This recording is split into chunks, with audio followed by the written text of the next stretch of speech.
BBA, BCA, BCom computer కోర్సులో 100% placement లభించే ఏకైక డిగ్రీ కాలేజ్ కూకట్పల్లిలోని i3 డిగ్రీ కాలేజ్ 8367215215.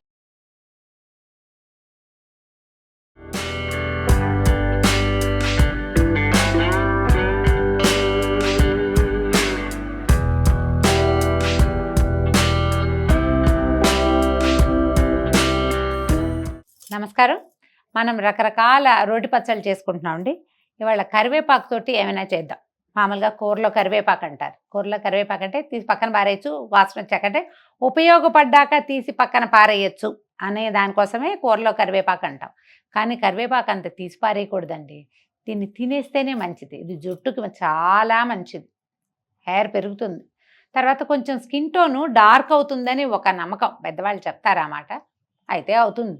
జుట్టు పెరిగితే కాస్త రంగు తగ్గితే ఏమవుతుంది? ఏమీ కాదు, హాయిగా చేయొచ్చు. అండ్ రెండోది ఏంటంటే ఇది లివర్కి చాలా మంచిది. గట్ హెల్త్కి కరివేపాకు అంత మంచి చేసే ఆకు ఇంకొకటి లేదు, కేవలంగా పెరుగుతుంది. దీంతో రెగ్యులర్గా కారపొడి చేసుకోవచ్చు, ఇడ్లీలోకి, దోశల్లోకి, తర్వాత దిబ్బరొట్టెల్లోకి, పొంగల్లోకి, అప్పుడప్పుడు అన్నంలోకి కూడా. పిల్లలు ఏమి జ్వరాలు వచ్చి అన్నం తినకపోతే కొంచెం కరివేపాకు కారపొడి చేసి అన్నం పెడితే హాయిగా తింటారు, రుచి బాగుంటుంది. అప్పుడు కరివేపాకుని మనం బయట తీసి పారేయలేం, మొత్తం వాడేసుకుంటాం. ఆ వాడేసుకునే విధానంగా ఒక పొడి, ఒక పచ్చడి రెండు చేసుకుందాం కరివేపాకుతోటి. రెండు ఇంచుమించుగా ఒకటే లాంటివి, కొంచెం ఇంగ్రీడియంట్స్లో చిన్న చిన్న తేడాలంతే. ముందు కరివేపాకు పొడి చూద్దాము. ఈ పొళ్ళు మనం మిక్సీలో వేసి సన్న మెత్త పొడి చేసుకుంటాం కదా, కానీ మనం రోట్లో కనుక దంచితే ఆ బరక వస్తుందండి, భలే రుచిగా ఉంటుంది. మధ్య మధ్యలో గింజ తగులుతూ ఉంటే ఎక్కువ రుచిగా ఉంటుంది.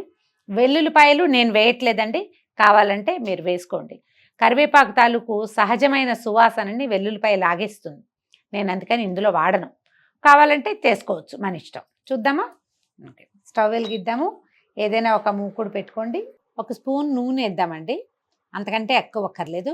మీరు ఈ పొళ్ళు పచ్చళ్ళు చేసేటప్పుడు ప్రిఫరబుల్లీ నువ్వుల నూనె కనుక వాడారంటే ఎక్కువ రుచిగా ఉంటాయి. పల్లె నూనె, సన్ఫ్లవర్ ఆయిల్ మన అలవాటు పట్టి ఏదో రోజువారీ నూనె వాడుకుంటాం అనుకోండి. వీటి కోసమే నేను ఇలా మెయింటైన్ చేసుకుంటానండి. మామూలుగా పల్లి నూనె వాడుతూ నువ్వుల నూనె పక్కన పెట్టుకుంటా. ఈ పచ్చళ్ళు, పొళ్ళు, ఊరగాయలు వాటికి మాత్రం నువ్వుల నూనె వాడుకుంటాం, టేస్ట్ బాగుంటుంది. ఒక పావు స్పూనే మెంతులు వేసుకుంటున్నాము, లేకపోతే చేదు వస్తుందని ఫీల్ అవుతారు. ఇందులో సగం వేసుకున్నా కూడా చాలు. నా అలవాటు పెద్ద కొద్దీ నేను వేసినా కానీ చాలామంది పట్టిస్తారు, ఇందులో మెంతులు బాగా కనపడుతున్నాయని. ఇంకొంచెం తగ్గించుకోవచ్చు. ఈ మన కారపొళ్ళకి బేస్ ఎప్పుడు ధనియాలే, ఇవి ఎక్కువ కావాలి. మెంతులు వేగిపోయాక ఓ 3 పెద్ద స్పూన్ల ధనియాలు వేద్దాం ఇందులో. ధనియాలతో పాటుగా ఒక స్పూను మినపప్పు, ఒక స్పూను జీలకర్ర, ఓ 10-12 ఎండుమిర్చి కూడా వేసేయండి. ఎండుమిర్చి కొంచెం ముదురు వేపు వస్తే బాగుంటుంది, అందుకని కాస్త ముందే వేసేస్తే వేగిపోతుంది. కొంచెం రంగు మారుతుంది కూడా, ఎరుపే కాకుండా కొంచెం నలుపు దాళ్ళకి వస్తే బాగుంటుంది అంటారు. దీన్ని కొద్దిగా నిదానంగా వేగనివ్వండి. కరివేపాకుని శుభ్రంగా దూసేసి ఒక మాట కడిగి ఏదైనా బట్ట మీద పోసి ఆరబెట్టేస్తే, ఆరిన కరివేపాకు అయితే మనకి నిలవ ఉంటుంది. అదొకటి చేసి పెట్టుకోవాలి. దీంతో పాటు రెండోది ఏం చేయాలంటే చింతపండు, కొద్దిగా ఇంత చింతపండు, ఒక ఉసిరికాయ ఇంత చింతపండు సరిపోతుంది. దాన్ని ఏం చేయాలి, కొంచెం గింజలు ఏమైనా ఉంటే తీసేసి ఇట్లా చిన్నగా తుంపు పెట్టుకుంటే ఇది వేగిపోతుంది అన్నమాట. దానికోసం చిన్నగా తుంపులు చేసి పక్కన పెట్టుకుందాము. ఇది అది వేయించేస్తామన్నమాట. చక్కగా దూరగా వేగనివ్వండి వీటిని.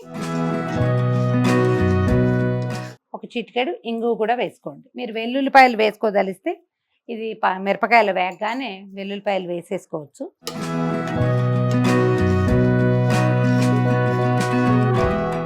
వేగిపోయింది చూడండి. ఇప్పుడు మనం రెడీగా పక్కన పెట్టుకున్నాం కదా చింతపండు, ఇది వేసేద్దాము.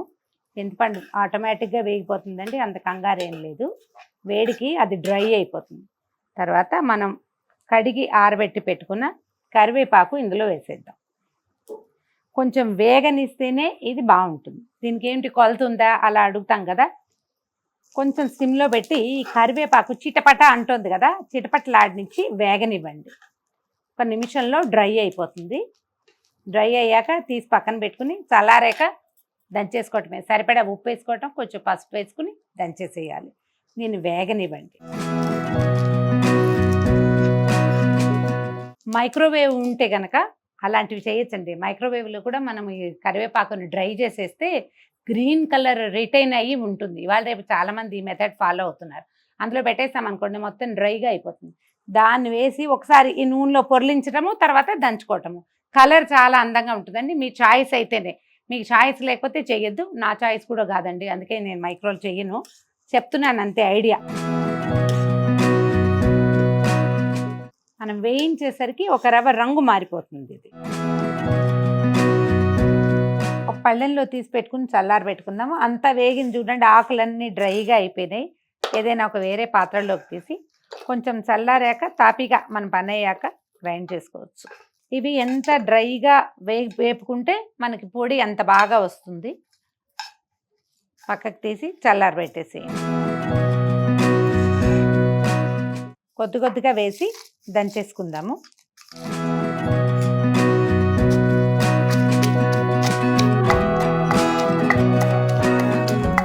మీరు చిన్న లోడ్లుగా వేస్తే కొంచెం ఉప్పు వేసుకుని దంచుకుంటే ఈజీగా నలుగుతుంది. మొదట ఒకసారి దంచాక అప్పుడు ఉప్పు చల్లుకోవాలి. రాళ్ళ ఉప్పు వేసే పద్ధతి ఉంటే దీని మీదే వేసేసుకోవచ్చు. రాళ్ళ ఉప్పు కూడా డ్రై అయిపోయి ఇంకా బాగుంటుంది.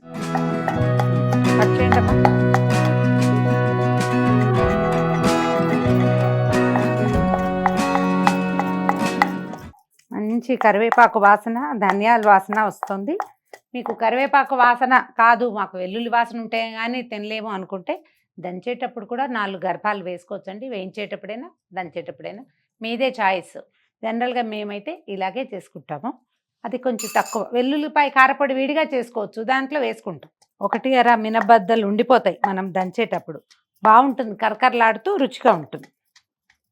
అన్నంలో వేసుకుని చక్కగా వేడివేడి అన్నంలో మంచి కాచిన నెయ్యి పైన వేసుకుని కలుపుకొని తింటే ఎంత బాగుంటుందో. పిల్లలకి ఈ నేటివ్ రుచులు అలవాటు చేయండి.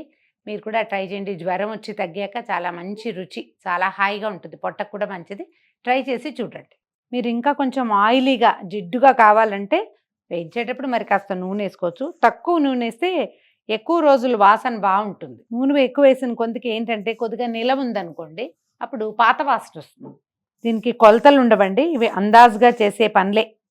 మనం కొంచెంగా ఒక 2-3 రోజులకి సరిపడా చేసుకుని చూసుకుంటుంటే క్రమంగా దీన్ని 1 నెల రోజులకు సరిపడా చేసుకోవడం కూడా వస్తుంది ఆటోమేటిక్గా. మన కారాన్ని బట్టి, మనం తినే కారము, మనం తినే పులుపు, మనకి నచ్చే వాసన, దాన్ని బట్టి మిర్చి కానీ, చింతపండు కానీ, కరివేపాకు కానీ అటు ఇటుగా రేషియోస్ మార్చుకోవచ్చు. అంతే సంగతి. ఇదిగోండి కరివేపాకు కారపొడి, ఫ్రెష్ అప్పటికప్పుడు చేసుకున్న కరివేపాకు కారపొడి ఎంతో బాగుంటుంది.